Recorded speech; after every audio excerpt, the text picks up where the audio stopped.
मेरा नाम धम्मक अवैसी है। वहाँ पे श्रीलंका में धम्मक अवैसी तेहरो करके कहते हैं। हमारे जो ग्रुप में है बनते धम्मक अवैसी इस तरह से, तो अलग अलग जगह पे अलग अलग हिसाब से बोलते हैं। भिक्खू धम्मक अवैसी बोल सकते हैं, मगर भिक्खू का नाम जो है धम्मक अवैसी है।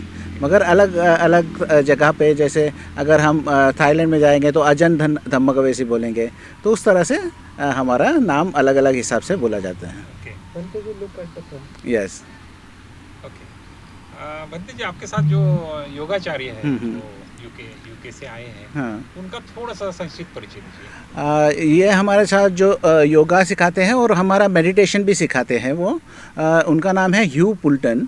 वो उनका बहुत सारा बरस का योगा का उनका अभ्यास है। 40 साल से उन्होंने योगा कर रहे हैं, 30 साल से ज़्यादा उन्होंने मेडिटेशन किया है।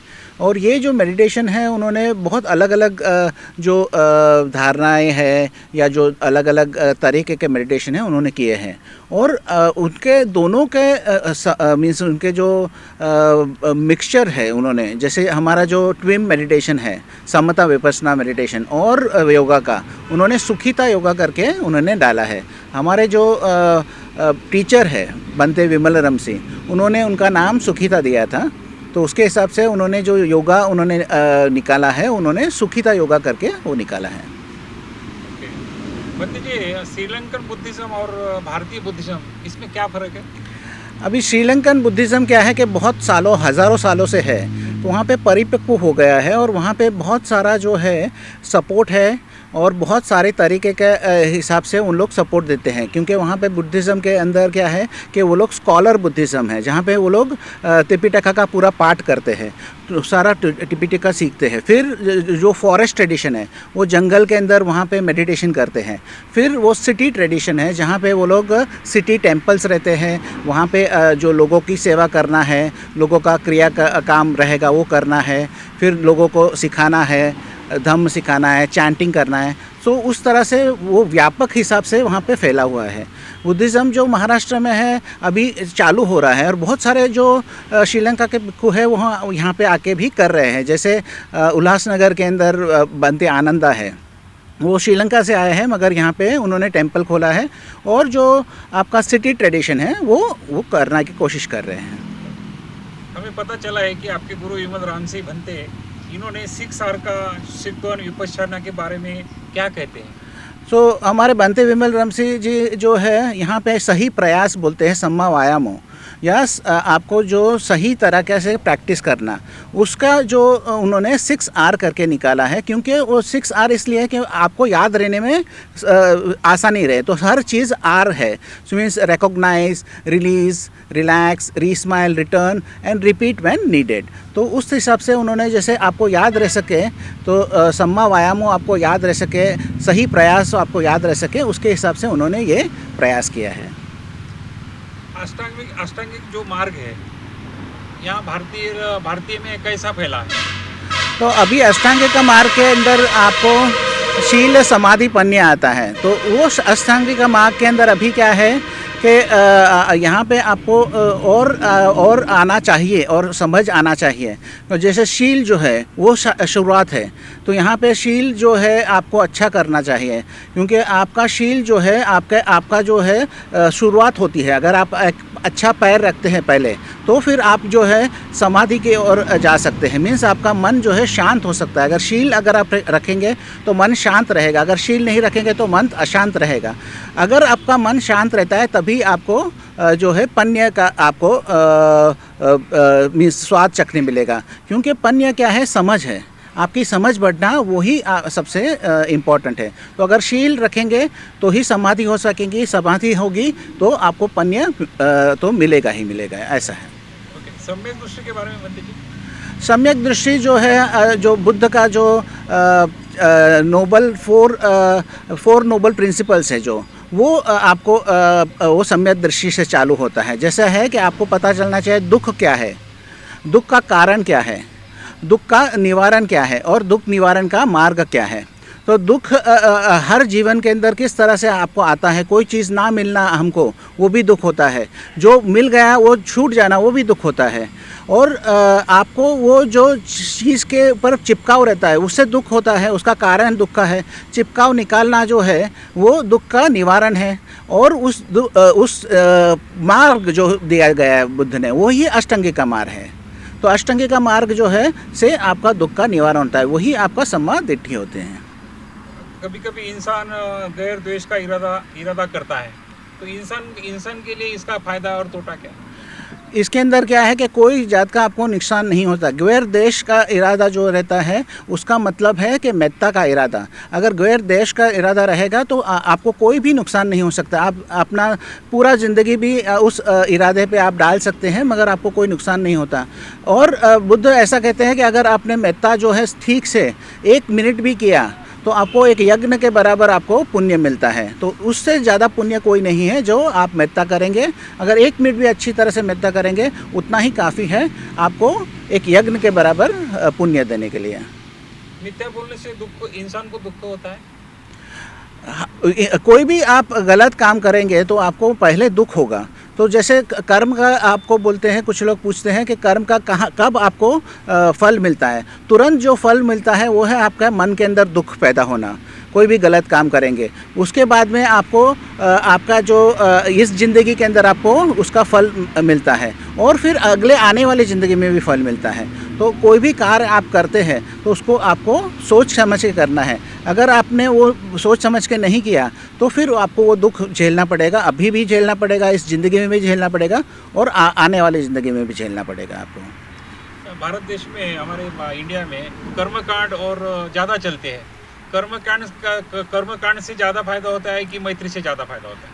अगर आप कर्म कांड और मैत्री का बोलेंगे तो मैत्री से ही सबसे ज़्यादा फ़ायदा होता है। क्योंकि मैत्री के अंदर क्या है कि आपका मन भी साफ़ होता है और दूसरों को भी आपको सुख देते हैं आप। अगर कर्म कांड जो है आप करते हैं तो उसका एक बुद्ध एक एग्जाम्पल बताते हैं कि कोई आके बोले बुद्ध को कि आपका मेरा कर्म कांड कर दो, मेरे जो पिताजी गुजर गए हैं उसका अच्छा कर दो। तो बुद्ध ने बोला कि घी डालो एक मटकी में, उसमें पत्थर डालो और उसको तालाब में डाल के तोड़ दो। तो जब उस आदमी ने वो तालाब में डाल के तोड़ दिया तो उसने बोला कि पत्थर का क्या हुआ? तो उसने बोला कि पत्थर जैसे तालाब के अंदर चले गए। घी का क्या हुआ? वो तालाब में तैर गया। तो बुद्ध ने बोला जो भी उन्होंने अच्छे काम किए हैं उसके हिसाब से वो पत्थर की तरह तालाब के नीचे जाएगा, और जो भी जो बुरे काम किए उससे अच्छे पत्थर की तरह अंदर जाएगा, और जो अच्छे काम किए जो घी की तरह तर के आएगा। तो आपका जो भी कर्म है वही काम आएगा। कर्म कांड करने से कुछ नहीं होगा। जो भी आपका कर्म है वही आपको साथ देगा। मनुष्य के जीवन का विनाश का क्या रहस्य है? मनुष्य के मीन्स जीवन का विनाश का एक ही है कि आप जो है करुणा जो है, मेत्ता, करुणा, मुदिता, उपेक्षा के साथ, ब्रह्म विहारा के साथ नहीं रहते हैं।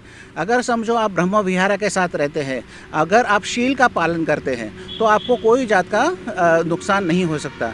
बुद्ध तो इतना भी कहते हैं कि अगर आपने मेत्ता का पालन किया तो आप जो है कोई भी दुर्घटना से मर नहीं सकते हैं। कोई भी आपको अस्त्र मार नहीं सकता है। कोई भी आपको जो पॉइज़न है, जहर है, वो आपको नुकसान नहीं पहुंचा सकता। तो उस तरह से उन्होंने कहा है। तो आपको समझना चाहिए कि शील और जो मेत्ता है वो कितना आपको ज़रूरी है ज़िंदगी के अंदर। कर्म का फल जल्दी मिलता है कि देर से मिलता है? कर्म का फल तुरंत भी मिलता है, थोड़ी देर में भी मिलता है और बहुत देर में भी मिलता है। तो कर्म का फल जो है हर समय आपको भुगतना पड़ता है। जैसे अगर आप कोई बुरा कर्म करेंगे तो पहले आपका मन को आपको लगेगा, और फिर कभी कभी क्या होता है तुरंत ही उसका फल आपको मिल जाता है। जैसे आपने समझो किसी ने चोरी की और तुरंत ही पुलिस पकड़ लेते हैं, तो वो आपको तुरंत मिला। समझो वो समझो वहाँ से भाग गया, मगर 1 महीने के बाद 2 महीने के बाद उसके पास वो पकड़ लेती है पुलिस कि उनके पास सामान मिलता है चोरी का। या फिर ऐसा हो सकता है कि इस जन्म में भी वो छूट जाए, मगर अगले जन्म में उसको उसका बदला चुकाना पड़ेगा। तो कर्म से जो है आपका कोई छुटकारा नहीं है। कर्म का जो बदला अभी भी मिल सकता है, थोड़ी देर में भी मिल सकता है और अगले जन्म में भी मिल सकता है। अभी सब इंसान की सम्यक आजीविका कैसे रहनी चाहिए?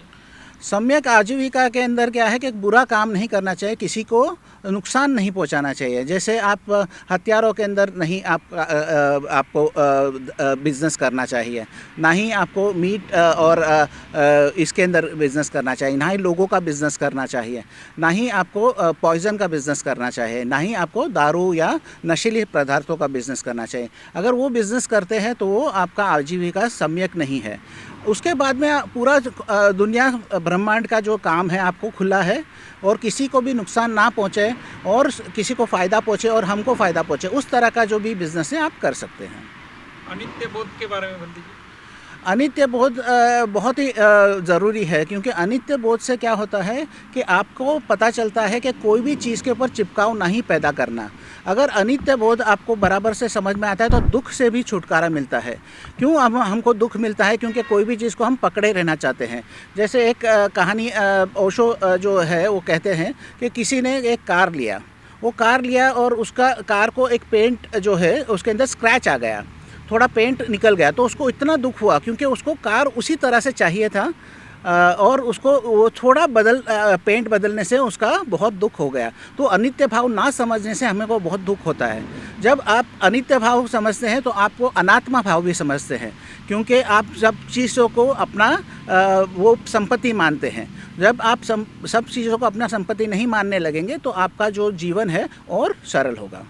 तो मैं इतना बोलता हूँ कि ये पृथ्वी पे 8 अब्ज लोग रहते हैं, 850 करोड़ लोग। हाँ, तो इनके बारे में क्या कहना चाहिए कि इनके मैत्री अपन ने देना चाहिए सब लोगों को?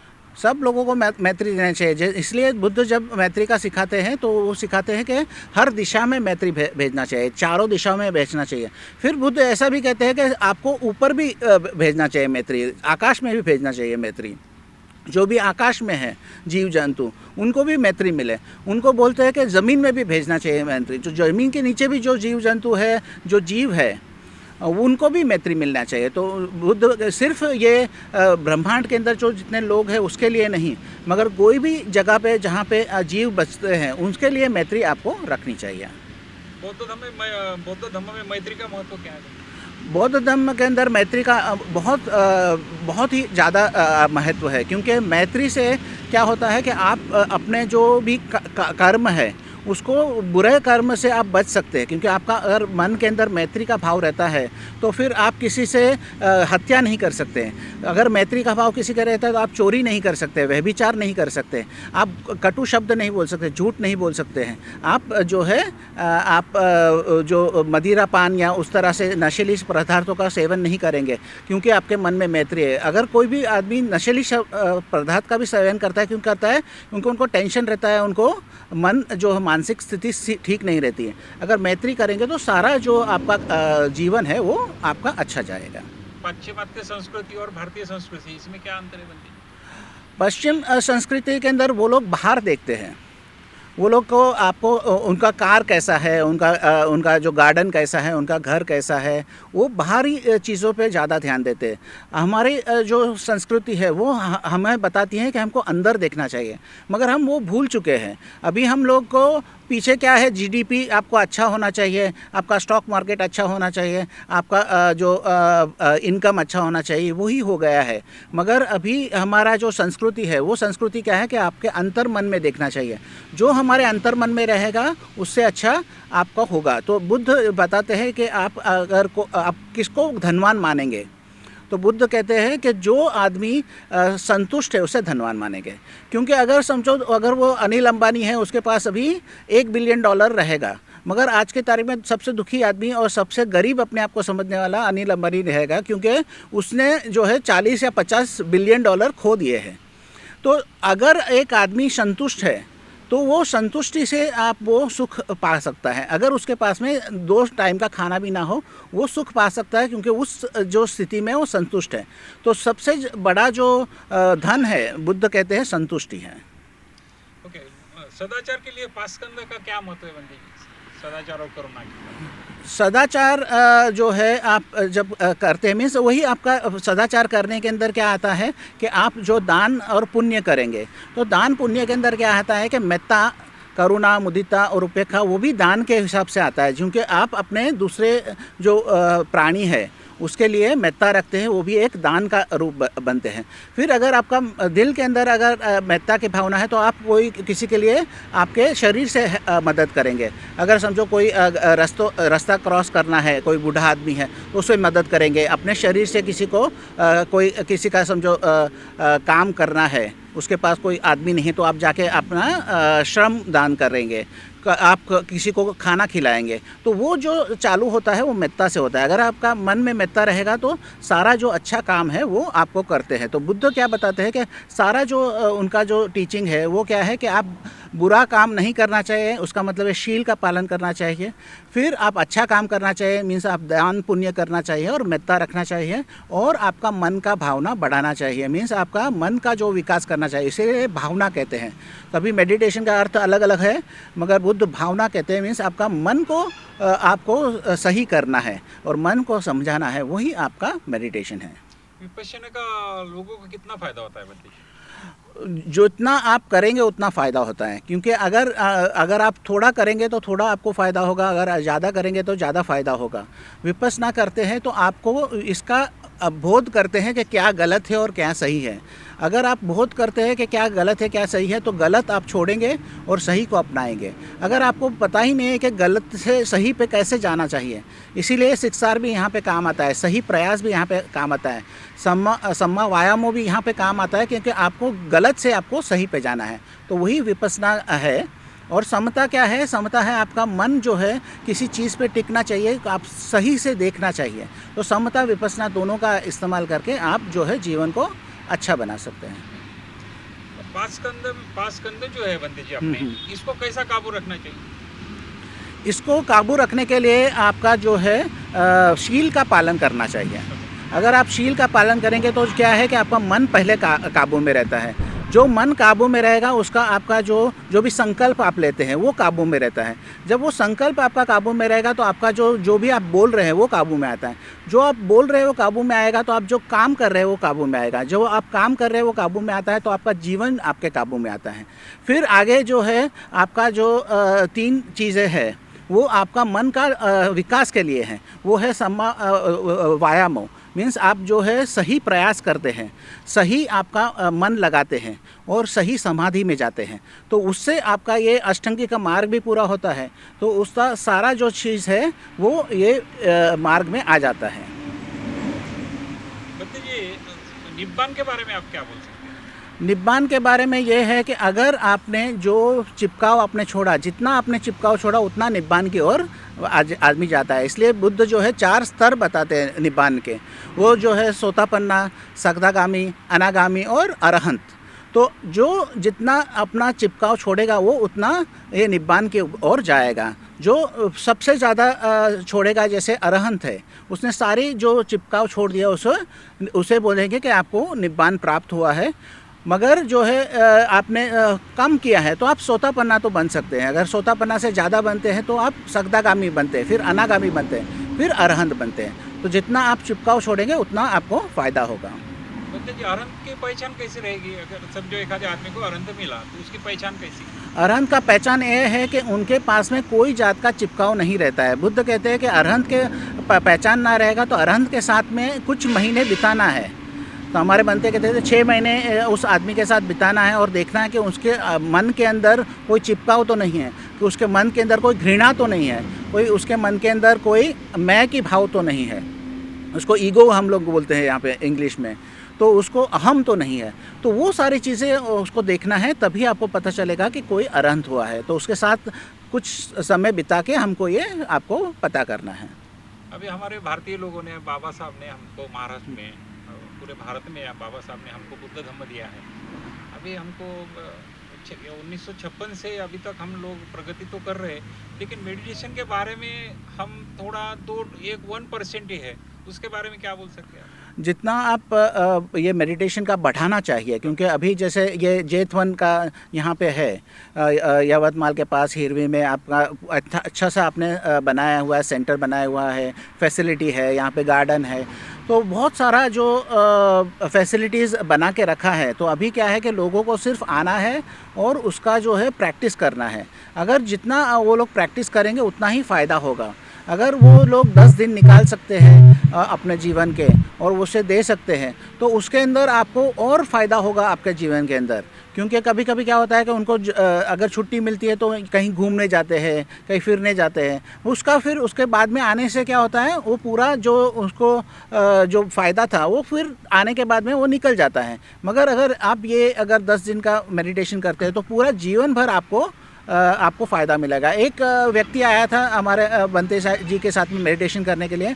उसने 10 दिन मेडिटेशन किया और उसका क्या हुआ कि वो जब ऑयल इंडस्ट्री में काम कर रहा था, उसने वो छोड़ दिया और बोला मैं अभी कोई अच्छी चीज़ें करता हूँ जिससे फ़ायदा हो। तो उसने वो खेती में गया और खेती में जाके अभी वो बहुत अच्छी तरह से पानी से खेती करने का एक तरीका है, उससे वो कर रहा है। तो उसने वो जीवन छोड़ दिया जहाँ पे उसको ज़्यादा पैसा मिलता था, कम पैसे के लिए काम करने लगा, मगर वो बहुत ही खुश है। वो अभी मलेशिया में है और हमसे बातचीत करते रहता है। तो उससे पता चलता है कि आप अपना पूरा जीवन बदल सकते हैं सिर्फ 10 दिन के अंदर। एक दूसरा भी व्यक्ति आया था जिसने उसका बहुत ही कठोर था और बहुत ही उसके मन के अंदर जो है द्वेष की भावनाएँ थी। वो तीसरे दिन मुझसे भी लड़ा था मेडिटेशन रिट्रीट के अंदर, मगर जब वो 10वां दिन हुआ वो मेरे पैर पड़ गया और मुझसे माफ़ी मांगा और उसका जो पूरा व्यवहार था वो चेंज हो गया। तो पूरा जीवन और व्यवहार चेंज हो सकता है सिर्फ 10 दिन के अंदर। तो इसीलिए मेडिटेशन का इतना इम्पोर्टेंस है।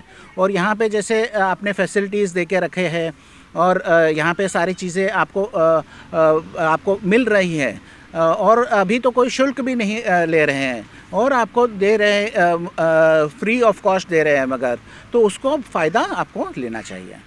युद्ध के बारे में बनती जी, पूरे पृथ्वी पे आजकल पूरा असंतोष है।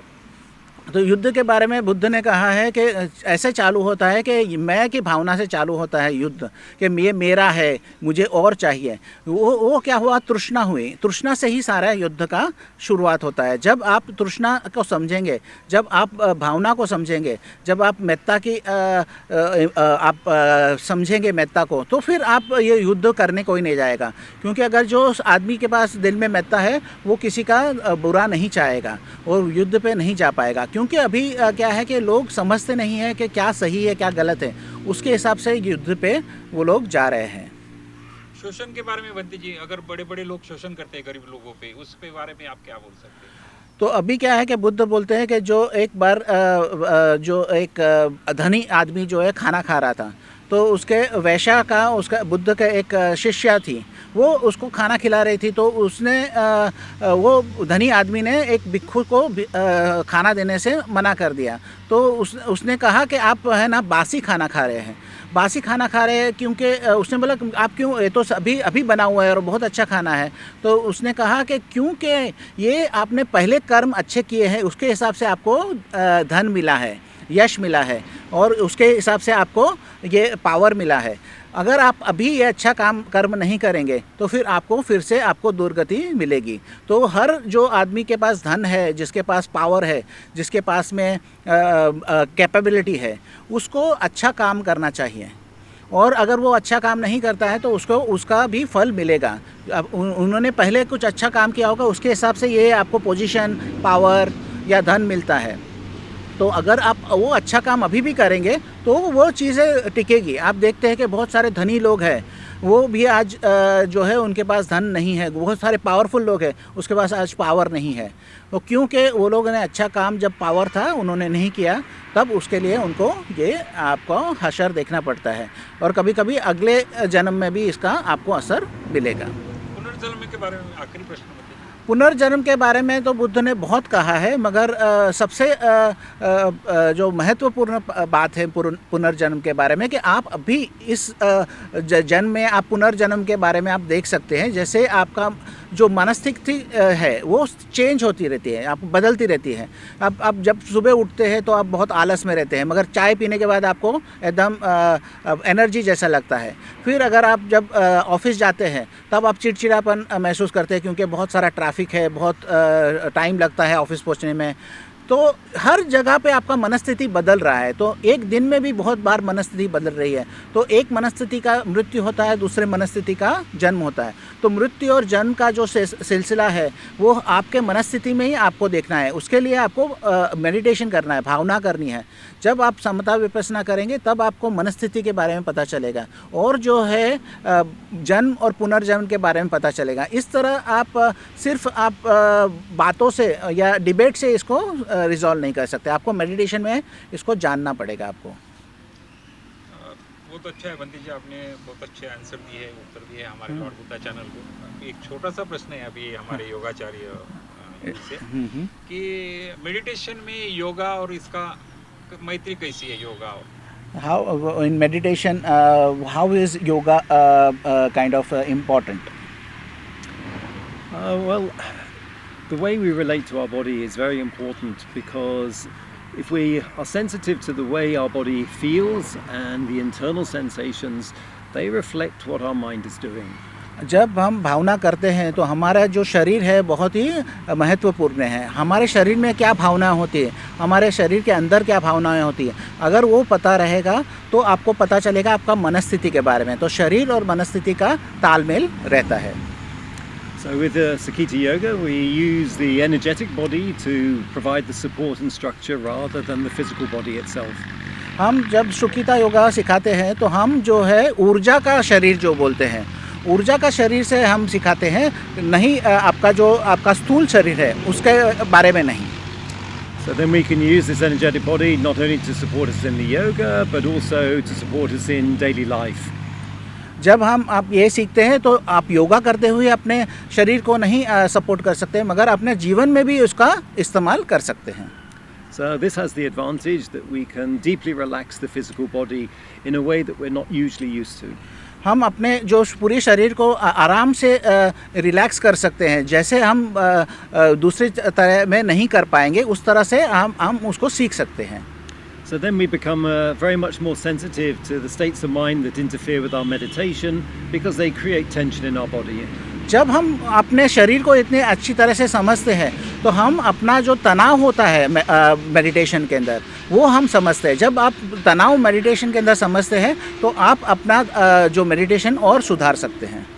And because we're more relaxed using the energetic body, we see this tension much more clearly. क्योंकि हम ज़्यादा रिलैक्स रहते हैं तो हम और अच्छी तरह से हमारा जो तनाव होता है उसे देख सकते हैं और तनाव से हम जूझ सकते हैं। So then we can use the equivalent in the yoga of the 6 R's in the meditation, and that is we can see when tension arises and we can back out of the posture, come back into the energetic body and feel the body is light, open, flexible, without a sense of tension. जब हम meditation करते हैं 6 R करते हैं, मगर 6 R जो है योगा में भी है, वो सही प्रयास जो योगा में है, आपको देखना है कि हमारे शरीर में कि कब तनाव आया उसको हम पीछे जाते हैं, रिलैक्स करते हैं, फिर से हम उस आसन में जाते हैं और आसन से हमको कोई नुकसान नहीं होता है। उस तरह से हम वो कार्य कर सकते हैं। So then we can then take this experience into all movement and all activities in daily life, and so our meditation then moves into daily life, so we can be have the same meditation awareness in everything we do. जब हम इस तरह से योगा करते हैं तो आपका जो हर दिन के कार्य के अंदर भी आप योगा का भी इस्तेमाल कर सकते हैं और मेडिटेशन का भी इस्तेमाल कर सकते हैं, क्योंकि हर जो आपका कार्य है वो आपका जो अवेयरनेस चेतना बढ़ाता है और वो उसके हिसाब से आपका मेडिटेशन और योगा दोनों आप अपने जीवन में उतार सकते हैं। It also has the advantage because as we begin to take this tension out, then we develop a practice which is self-teaching, in the sense that we're always coming back into the energetic body. So anything that we're using tension or physical strength for, it tells us that we're not in the right place. जब हम इस तरह से इस्तेमाल करते हैं और आपका पता चलता है कि आपका टेंशन बॉडी में क्या हो रहा है, तनाव क्या हो रहा है बॉडी में, तो तनाव को समझ के आप हर समय आप जानकारी ले सकते हैं कि आपका मन किस तरह से काम कर रहा है। जब आपको लगता है कि आप अपना जो शरीर का आप बल इस्तेमाल कर रहे हैं तो उसको वापस जाके आपका ऊर्जा का जो शरीर है, एनर्जेटिक बॉडी जो बोलते हैं, ऊर्जा का शरीर, उसमें वापस आ सकते हैं। जब ऊर्जा के शरीर में है तो आपका शरीर का तनाव आप इस्तेमाल नहीं कर रहे हैं। So it becomes self-correcting, and then it becomes self-teaching, and then it becomes self-correcting because we move away from the tension in the body to a body that has more space and more of an energetic support, and then it becomes self-healing because as we release that tension out of our body, we start to release some of the deep-seated patterns of holding and resistance that we have, and that's a very positive state. जब हम अपने आप को इस तरह से सुधारते रहते हैं तो अपना पता चलता है जहाँ पे आपका तनाव हो रहा है उस तनाव से निकलते हैं, उस तरह से आप करते रहते हैं तो आपका जो जीवन का भी उसके अंदर बहुत सारा आपको पता चलता है। जीवन के अंदर जो भी तनाव है, जीवन का जो सुधार है वो आपका होते रहेगा। None of us stops us using our natural strength, but we're much more efficient and we're much cleverer about the way we use that strength, so our stamina increases as well. आपका जो शरीर का आप बल भी इस्तेमाल कर सकते हैं, मगर आप शारीरिक शरीर का बल इस्तेमाल करते हैं और वो ऊर्जा के साथ में आपका शरीर करते हैं तो आप दोनों हिसाब से बराबर वो कार्य कर सकते हैं।